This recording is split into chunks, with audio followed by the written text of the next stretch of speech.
सतगुरु मैं तेरी पतंग बाबा, मैं तेरी पतंग हवा बिच उड़दी जावांगी, हवा बिच उड़दी जावांगी। साइया डोर हथों छड़ी ना मैं कटती जावांगी। सतगुरु मैं तेरी पतंग बाबा, मैं तेरी पतंग।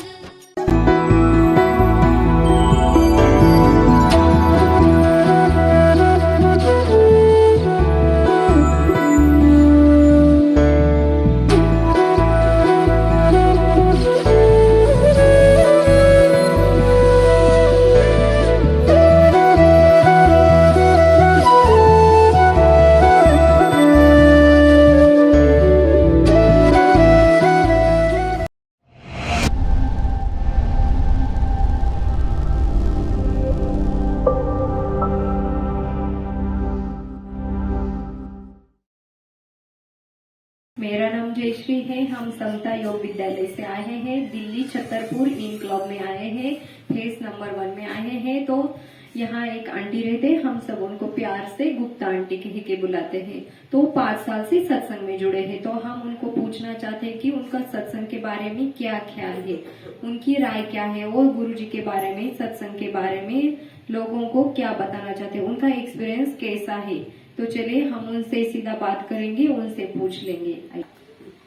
हरिओम आंटी, आप 5 साल से जुड़े हो सत्संग में, तो हम इसलिए आपसे पूछने के लिए आए कि सत्संग के बारे में आपका क्या मत है। आप जैसे लोगों को क्या संदेश देना चाहते हो कि हमें सत्संग आना चाहिए, नहीं चाहिए, या फिर सत्संग में क्या होता है, आप क्या सुनते हो, या फिर आपका अनुभव क्या है। आप गुरु के बारे में, जैसे हमारे गुरु जी है, वो क्या बताते हैं हमें, क्या अच्छा लगता है, जो भी आपका मन का सत्संग के बारे में जो भी भाव है, आप कृपया करके सबको बता देना। ठीक है, आप बोल दीजिएगा। सबसे पहले आपका नाम रामकली है। मैं 5 साल से सत्संग से जुड़ी हुई हूँ। सबको हरिओम। मेरा सत्संग से अनुभव है, मुझे सत्संग से बहुत कुछ प्राप्त हुआ है। मैं पहले बहुत ज्यादा बीमार रहती थी, तो मेरे स्वास्थ्य में बहुत सुधार हुआ है। मेरे बच्चों के प्रति भी बहुत सुधार आया है। पहले सारे दिन भर झगड़ते थे, लड़ते थे, अब थोड़ी शांति है घर में। और गुरु के प्रति तो मैं बता नहीं सकती मेरे गुरु क्या है। थोड़ा सा हाँ, मेरे गुरु वो हैं जो त्रिलोकीनाथ से भी ऊपर हैं। उनका तो अनुभव इतना ऊंचा है कि बताते बताते समय गुजर जाएगा, पूरा नहीं होगा। थोड़ा सा छोटा सा मेरे लिए तो बहुत कुछ किया है उन्होंने। और मैं यही कहूंगी सारे प्रेमियों से, सबसे, कि सत्संग से ज्यादा जुड़े, ज्यादा से ज्यादा सत्संग में जाए। मेरा तो यही है कि मुझे सारे काम छोड़ूं, खाना पीना सब छोड़ दूं, और मुझे सत्संग मिलता रहे। सत्संग से मुझे इतना प्यार है, सब प्रेमियों से मुझे इतना प्यार है कि मैं बता नहीं सकती। मेरा अनुभव बहुत ऊंचा है। मेरा गुरु बहुत महान है, बहुत। तो जैसे सत्संग आपके घर में सत्संग होता है, तब आपको कैसा लगता है वो बताना। मेरे को बहुत अच्छा लगता है। और वो भी बताना। वो मंगलवार को होता है, शाम को 4 से 6। हाँ, तो जब गुरुजी आते आपके दरवाजे पे, सारी संगत आती, तब आपको कैसा महसूस होता है? बहुत जबरदस्त अंदर से हलचल होती है। मेरे पास इधर उधर जो ज्ञानी लोग होते हैं, मेरे को ऐसा लगता था कि भगवान देखूं मैं, भगवान कैसा होता है, भगवान कैसे दिखते हैं।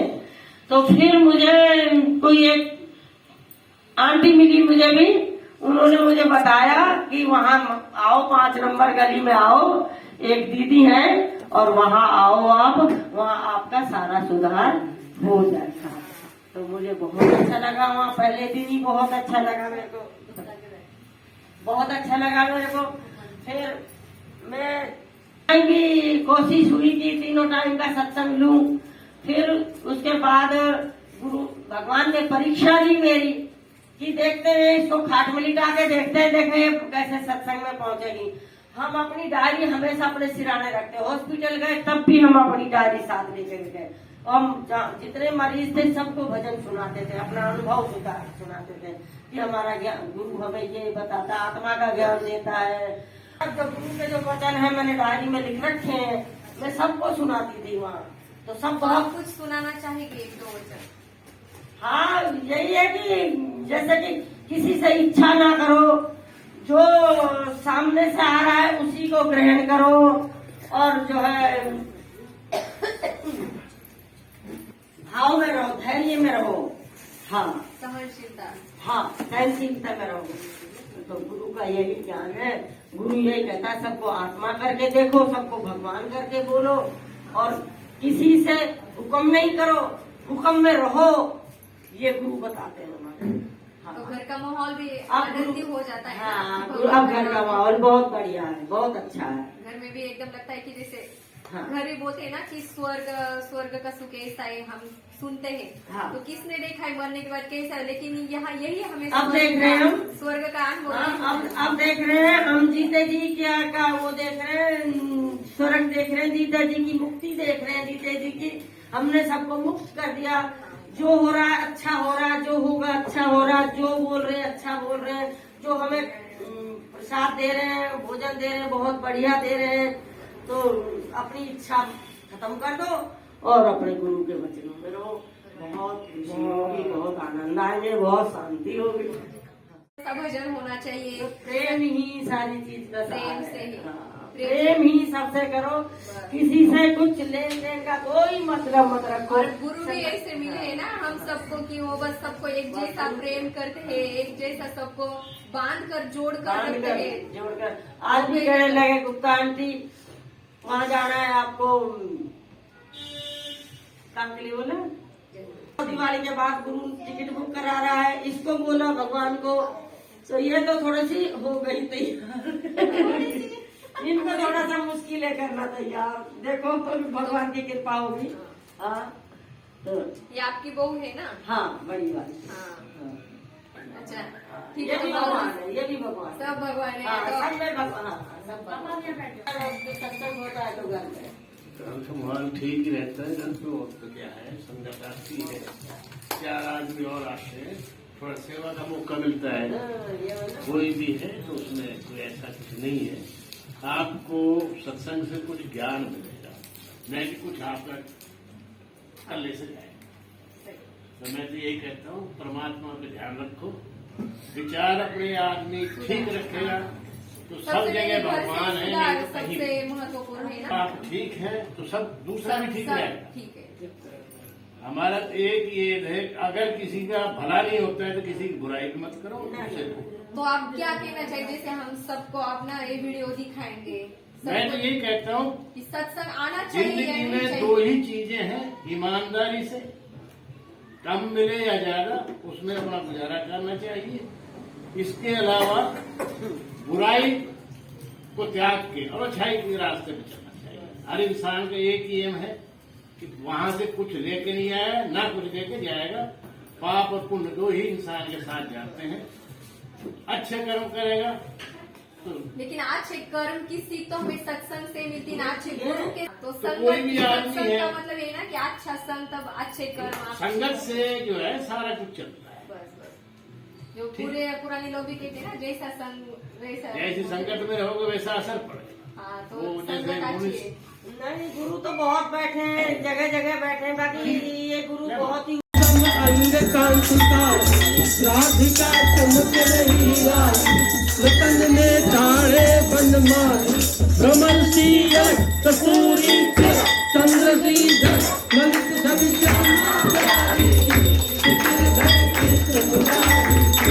आरती कुंज बिहारी गिरधर में आरती कुंज बिहारी गिरधर में कनकमय लोग देवता परिजन गगन लोक मनवाति बस बजो मूर्छन बबुल वाल्मीकि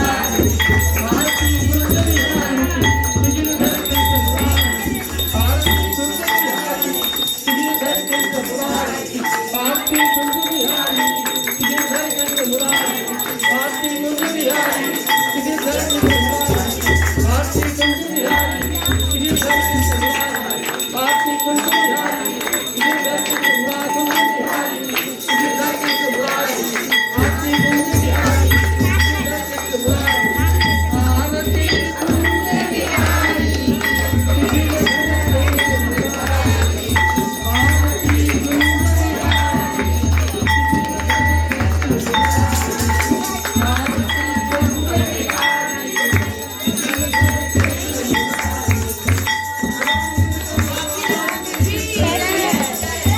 बिहारी लाल की जय।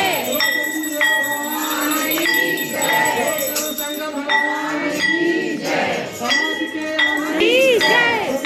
भगवान की जय सर्व संग भगवान की जय। सबके पुजारी सबके आभारी सबके लिए ओम नमः शिवाय।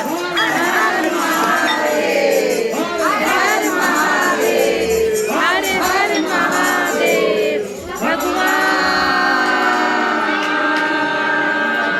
धन्यवाद धन्यवाद धन्यवाद। हम आपकी दुनिया में खुश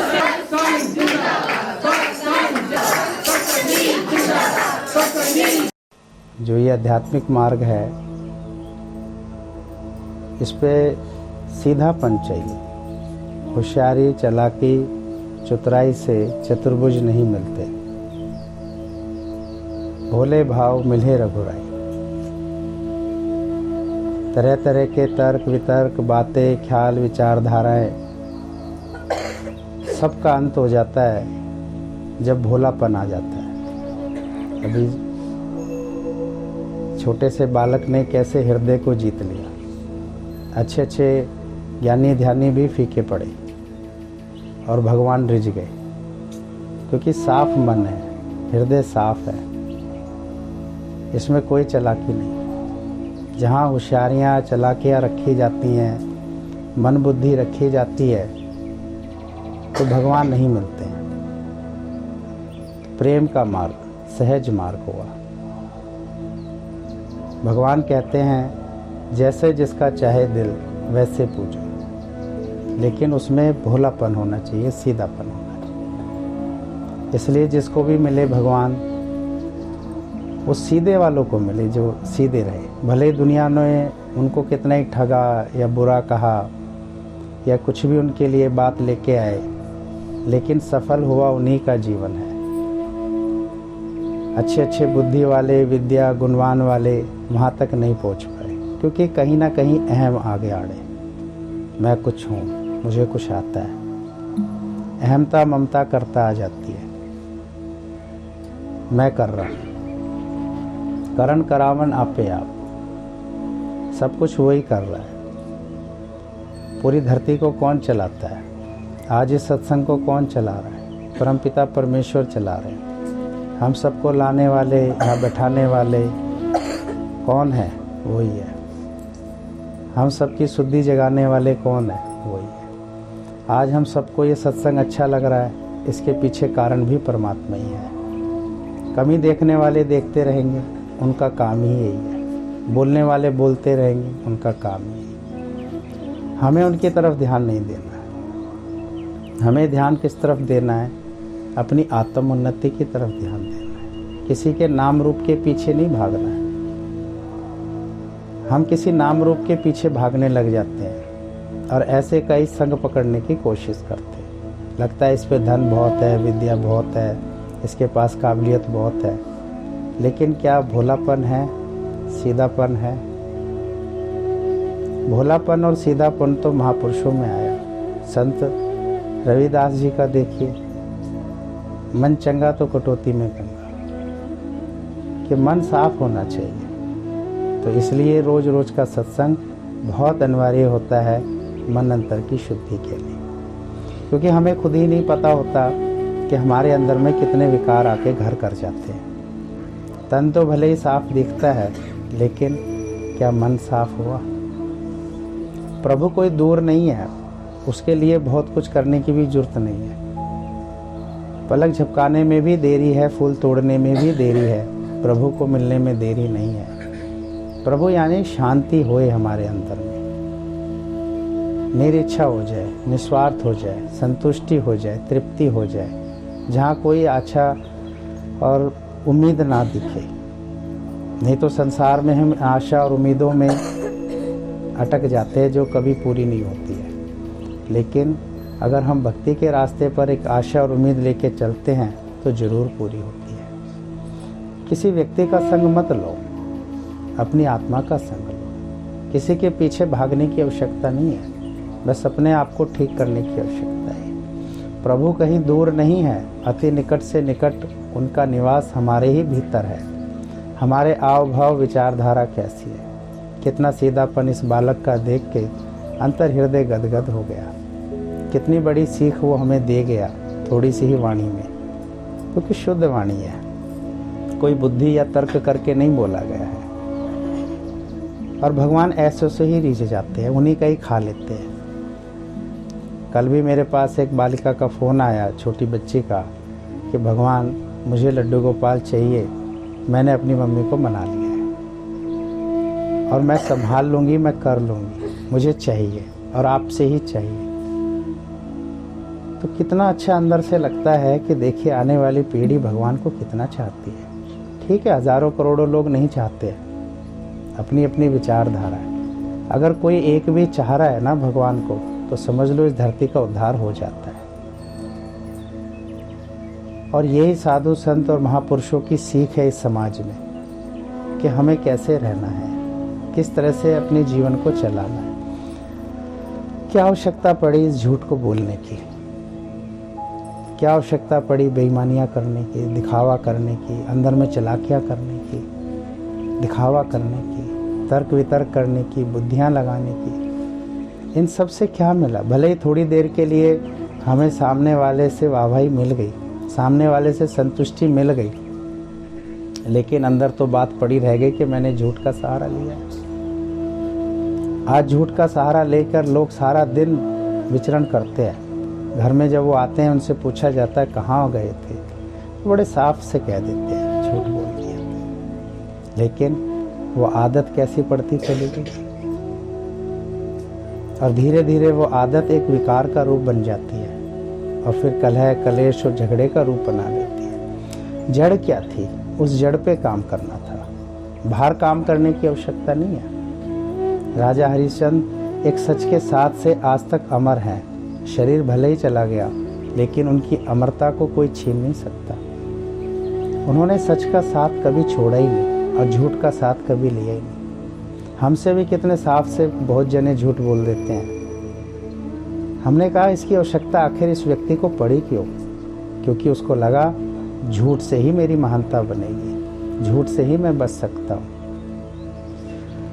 ये उसकी मूर्खता रही और उसने अपने लिए नरक का दरवाज़ा खोल लिया।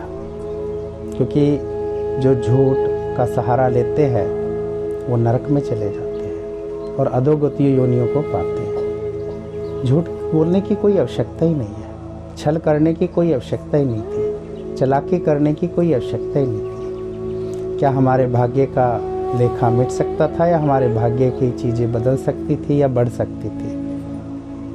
आज ये जो सब कुछ चल रहा है आपके सामने, बिल्कुल खुली किताब है, बिल्कुल सच है। क्योंकि इसको संभालने वाले बिल्कुल पाक पवित्र और शुद्ध है। और इसको कौन संभालता है? इसको भगवान संभालता है। किसी व्यक्ति के बूते नहीं चलती हैं संस्थाएं, ना किसी धन से चलती है, ये सोच से चलती है, शुद्ध पाक विचारधाराओं से चलती है। कोई सोचता है कि धन से संस्थाएं चलती हैं, नहीं। अगर धन से संस्थाएं चलती होती तो फिर ये घर क्यों नहीं चल पाते धन से? वहाँ तो बहुत धन होता है, पर कितने कलह कलेश होते। जहाँ कहीं भी धन आ जाएगा, जहाँ कहीं भी मैं आ जाएगी, अहमता आ जाएगी, कर्ता आ जाएगी, वहाँ से भगवान चले जाते हैं और वहाँ कुछ भी नहीं होता। ऐसे तो बड़े बड़े मॉल और मार्केट भी चल रही है और भी बहुत कुछ चल रहा है, लेकिन क्या वहाँ शांति, आनंद और खुशी है? क्योंकि वहाँ झूठ है, और जहाँ भी झूठ का पसेरा होता है वहाँ विनाश हो जाता है। और विनाश किसी की भी उन्नति में खुशी नहीं देखता है। इसलिए सतगुरु और महापुरुषों का यही कहना है कि सत्य आत्मा का साथ लो, सत्य का विचरण करो। हमारे जीवन की उन्नति उसी में होगी। और गुरुओं और महापुरुषों से तो कभी झूठ मत बोलो, घर वालों से नहीं बोलो, आस पड़ोस से नहीं बोलो, किसी संस्था या सरकार से नहीं बोलो, किसी भी डिपार्टमेंट से मत बोलो, कुछ भी नहीं होगा। बल्कि एक बार सच बोलने से हम शुद्ध हो जाते हैं, और झूठ का सहारा लेते लेते लेते हम कितने कमज़ोर हो जाते हैं, बेबस और लाचार हो जाते हैं। इसलिए कभी भी झूठ का सहारा ना लें, कभी भी होशियारियों का सहारा ना ले, चालाकियों का सहारा ना ले। जो कोई भी इंसान इन सब चीज़ों का सहारा लेता है उसका पतन होना शुरू हो जाता है, और धीरे धीरे प्राकृतिक उसे अधोगति की तरफ घेर देती है। वो छुपने लगता है और तरह तरह के ख्यालातों से अपने आप को वो इतना बोझल समझने लगता है कि खुशी उसके यहाँ से चली जाती है। फिर वो किसी से इतना मिलता जुलता नहीं है, ना इतना खुश रहता है, क्योंकि उसके अंदर में वो विकार घर करने लग जाता है। साधु संत महात्मा बेटोक बेरोक चलते हैं, हमेशा खुश रहते हैं, हमेशा आनंदित रहते हैं, प्रफुल्लित रहते हैं। उसके पीछे उनकी शुद्धता है, उनके पीछे उनकी एक साधना है, एक शुद्ध निष्ठा का भाव है। वो स्त्री को स्त्री करके नहीं, आत्मा करके देखते। काम वासना या सुख स्वार्थ या लोभ लालच नहीं देखते, या अपनी अधिकार की भावना नहीं करते, या उनके ऊपर गाली गलोच नहीं करते, या उन पे अपनी हक हुकूमत नहीं जमाते हैं। क्योंकि वो जानते हैं अगर हमने ऐसा किया तो हमारा पतन हो जाएगा। इसी प्रकार वो किसी पुरुष को उसके धन से या उसकी जाति से नहीं आंकते हैं, या उसके किसी पद से उनकी तरफ नहीं रिझते हैं, वो उनकी आत्मा की तरफ देखते हैं। और जो कोई भी आत्मा ही देखता है उसका हमेशा कल्याण होता है, उद्धार होता है। और जो देह शरीर हक हुकूमत करते हैं, अपने विषय के भोग विलासों की तरफ चले जाते हैं, राग द्वेषों की तरफ चले जाते हैं, झूठ की तरफ चले जाते हैं, तो उनका कभी भी भला नहीं होता है। इसलिए बोला गया है भोले भाव से हमें भगवान मिलते हैं, सीधेपन से मिलते हैं। साथ संगत में इसलिए सीधापन होता है, भोलापन होता है, क्योंकि हमारी ड्यूटी यही रहती है। हमें कोई ठगे भले कोई हमें बुरा कहे या कैसे भी कहे, हमें कोई फर्क नहीं पड़ता, क्योंकि जो हमारी विचारधारा है वो कैसी है। और बात रही है जो पूजा पाठ पर जो बार बार प्रश्न उठते हैं, ये करना बहुत आवश्यक है, क्योंकि इससे घर परिवार में, घर के सदस्यों में पॉजिटिव थिंकिंग बढ़ती है। हमारे जो महापुरुष पहले साथ संगत में आए और अब जो शरीर रूप से नहीं है, उन्होंने किसी की पूजा पाठ नहीं छुड़ाई, उन्होंने बल्कि इन सब चीज़ों पे और अत्यधिक जोर दिया है कि हमें ये सब करना चाहिए। उसके पीछे रीज़न होता है, इंसान नहाता है, इंसान का दृष्टिकोण और सोच बदलता है, उसकी विचारधाराएं बदलती है, उसका खान पान शुद्ध हो जाता है, उसकी बोली चाली भाषा में फ़र्क पड़ता है। और जो नई पीढ़ी जो उस घर में रहती है वो भी उस कल्चर को देखती है, उसके अंदर से आलस चला जाता है, तंदुरुस्ती आती है, चुस्ती फुर्ती बढ़ती है। तो ये सब चीज़ें बहुत आवश्यक है। जो कोई भी इनके प्रति जैसी भी सोच रखता है उसको सोचने दो, वो उसका काम है, हमारा काम नहीं है। हमारा काम है कि भगवान के बताए हुए पद चिन्हों पर उस रास्ते पर चलना। आज अगर हम सब ये नहीं करते तो ये आने वाली नई पीढ़ी कैसे उभरती, पॉजिटिव थिंकिंग कैसे बढ़ती, और ये जो नकारात्मक जो विचारधारा है ये कैसे जाती। भैया लाइट जलेगी तभी तो अंधेरा जाएगा। शुरुआत करेंगे भक्ति की, कहीं से भी करो, तभी तो वो रास्ता तय होगा। अगर हम भक्ति करेंगे ही नहीं तो हम कैसे आगे बढ़ेंगे। तो भक्ति कोई सी भी करो, उससे कोई फर्क नहीं पड़ता, लेकिन मन शुद्ध होना चाहिए। महापुरुषों ने जो बात कही है, आने वाले लोगों ने उसे अपने मन ढंग से बोलना शुरू कर दिया, क्योंकि कहीं ना कहीं भक्ति के पीछे मन भी आके खड़ा हो जाता है और वो सीधे साधे इंसानों को भ्रमित कर देता है। मान लो हमने कोई प्रसाद चढ़ाया, उसे इतना अत्यधिक कहीं ना चढ़ाए जिससे गंदगी होने लग जाए। उस प्रसाद को हम किसी इंसान तक भी दें। मान लो घर के कूड़े करकट को हमने समझ लिया, उन मूर्तियों को सबको ले जाके कहीं वृक्ष के नीचे रख दिया, तो उससे कूड़े का ढेर बन गया। इस सब का संतों ने विरोध किया है, ना कि किसी के संस्कारों का विरोध किया, किसी के रीति रिवाजों का विरोध किया है। महापुरुष किसी के संस्कारों का विरोध नहीं करते, ना तिरस्कार करते, बल्कि नमस्कार करते हैं। वो कहते हैं कि वृक्षों का अच्छा पोषण हो, उसके लिए उसमें जल डालो, ना कि गंदगी करो। वृक्षों के इर्द गिर्द इतना मिष्ठान वगैरह इत्यादि ना करो कि वहाँ गंदगियाँ होनी शुरू हो जाए। और आखिर खाना जीव जंतु नहीं है, तो क्यों नहीं हम जीव जंतुओं को ही खिला दें। तो इस तरह के दृष्टिकोण को उन्होंने कहा है, ना कि विरोध किया है। विरोध नहीं किया है। कुछ मन लोभी इंसान होते हैं, अपनी मनोकल्पना, अपने मनोधर्म से वो कुछ भी बनाकर इन चीज़ों का विरोध करना शुरू कर देते हैं, क्योंकि उनकी अपनी एक मत और विचारधारा बननी शुरू हो जाती है। तो उस तरफ ध्यान ना देकर हमें अपनी लोकारीति की तरफ ध्यान देना चाहिए, अपने रीति रिवाज और अपने संस्कारों की तरफ ध्यान देना चाहिए। व्रत रखने का पीछे भी एक साइंटिफिक रीज़न होता है कि हमारे पेट की शुद्धि होती है, उसको भी रखना आवश्यक होता है। पूजा पाठ, नियम, व्रत कहीं ना कहीं विज्ञान से भी जुड़ते हैं और सभी इन सब चीज़ों को जानते होंगे। तो विरोध करने वाले अपना विरोध करते रहेंगे, वो उनका काम है। हमारा काम विरोध करना नहीं है, हमारा काम है अपनी संस्कृति को लेके चलना है। और हमारी जो संस्कृति बनाई हुई है, वेद, पुराण, कुरान, बाइबल, रामायण, गीता और महापुरुषों की बताई हुई वाणियाँ ग्रंथों और शास्त्रों में लिखी हुई है। अब इंसान की अपनी दिलचस्पी है, वो जैसा चाहे वैसे रह सकता है। अब मान लो किसी ने जीन्स पहनी और हम बोले नहीं आप पजामा पहनो, तो उसकी अपनी मनो इच्छा है। अब कोई पजामा पहनता है, बोले नहीं जीन्स पहनना शुरू कर दो, नहीं, ना जीन्स वाला गलत है ना पजामा वाला गलत। उसको पहनने के पीछे जो नीयत है, अंदर जो मन है, वो कैसा है। तो बात है मन और हृदय की और विचारधारा की। हम क्या करते हैं या नहीं करते हैं, उससे कुछ फर्क नहीं पड़ता है, लेकिन उसके पीछे हमारी सोच और दृष्टिकोण क्या होता है। तो सबसे बड़ी बात हुई सोच और दृष्टिकोण की, हमारे आव भाव और विचार की। सदना कसाई तो मीट काट काट के भी तर गए, और जब उनको ये भाव और श्रद्धा जागी कि नहीं ये कार्य नहीं मुझे करने चाहिए, तो जो भक्ति उन्होंने करी और पूजा पाठ किए वो सब आपको पता होगी।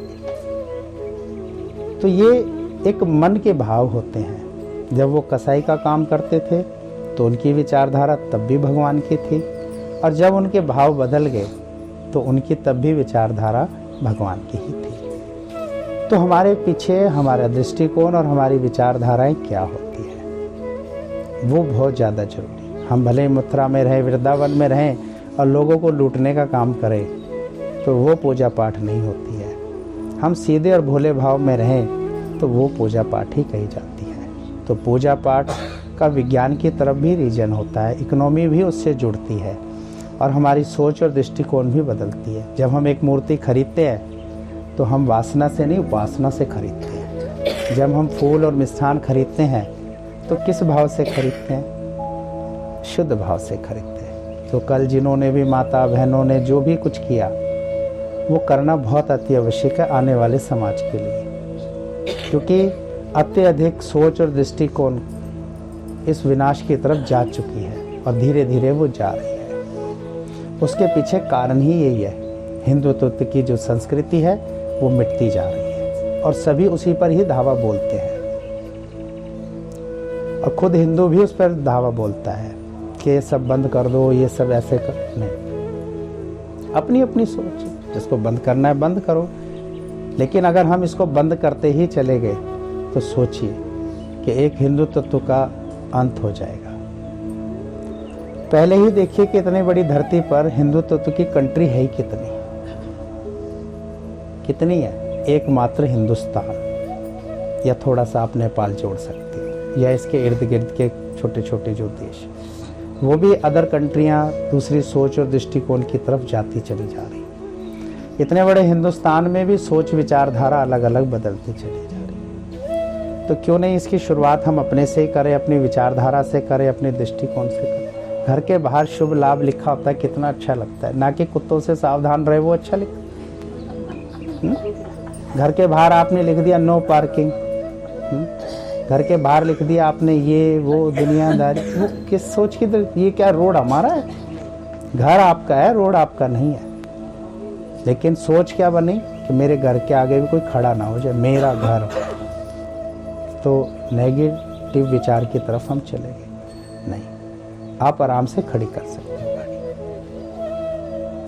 तो विचारधारा किस तरह से हमारी बनती है, वो हमें सोचना पड़ता है। क्या माँ तुलसी का पौधा घर में अच्छा नहीं लगता?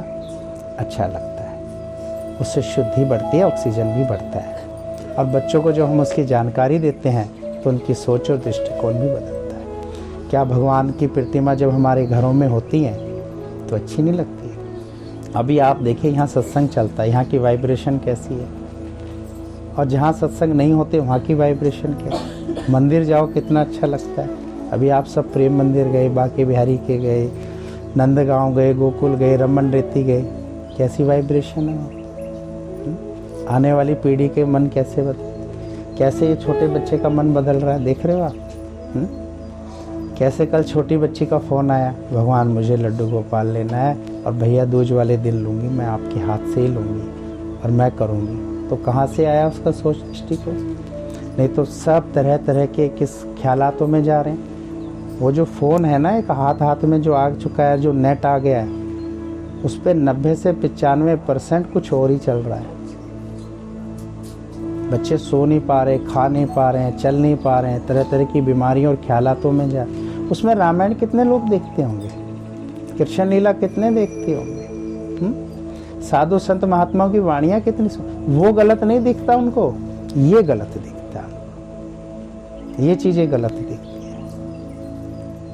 कितने होटल पब, मैं इनका विरोध नहीं करता हूँ, ठीक है, समाज की शायद जरूरत होगी, पर मंदिर की भी तो आवश्यकता है, सत्संग की भी तो आवश्यकता है, पूजा पाठ की भी आवश्यकता है।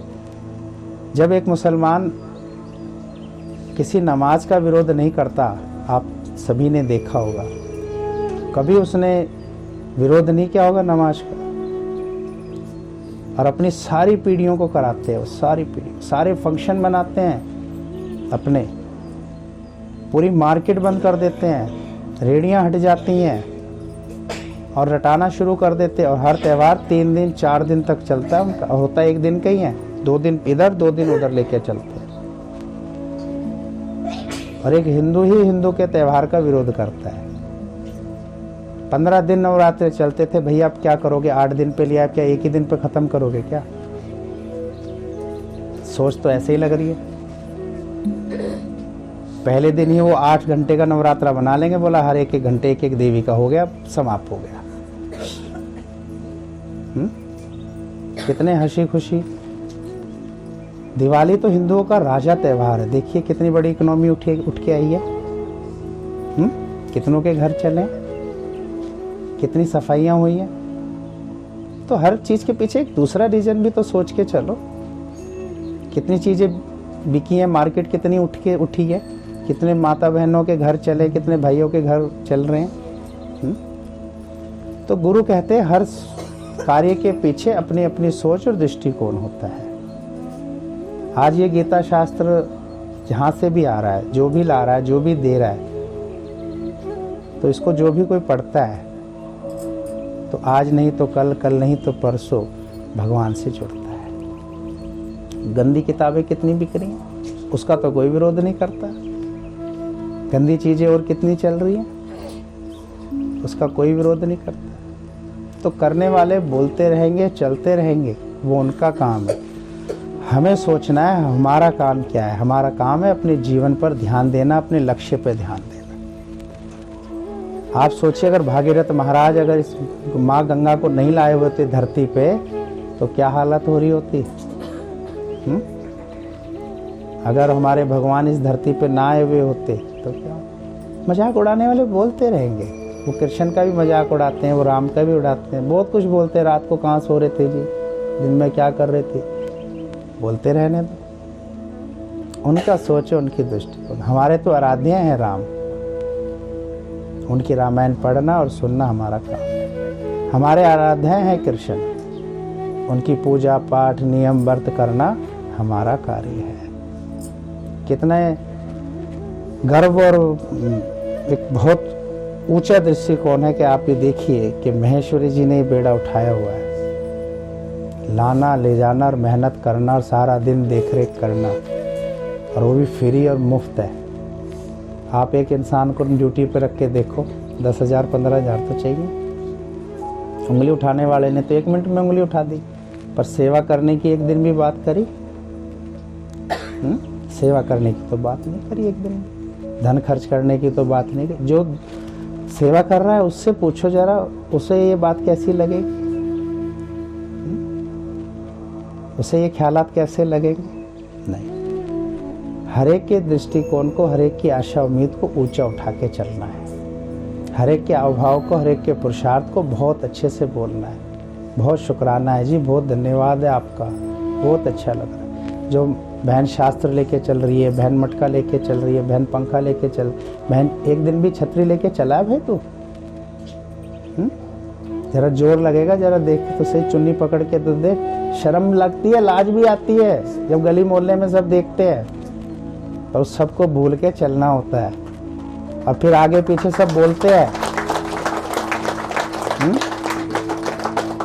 सब आगे पीछे बोलते हैं। हमें भी गर्व है भाई, हम भगवान लेके चल रहे हैं, कोई दारू की बोतल लेके नहीं चल रहे, कोई और गंदी चीज या मीट मसाला लेके नहीं चल रहे हैं, हम कोई बेईमानी का पैसा ठूस के नहीं चल रहे हैं, अपने घर का सामान लेके नहीं ढो रहे हैं।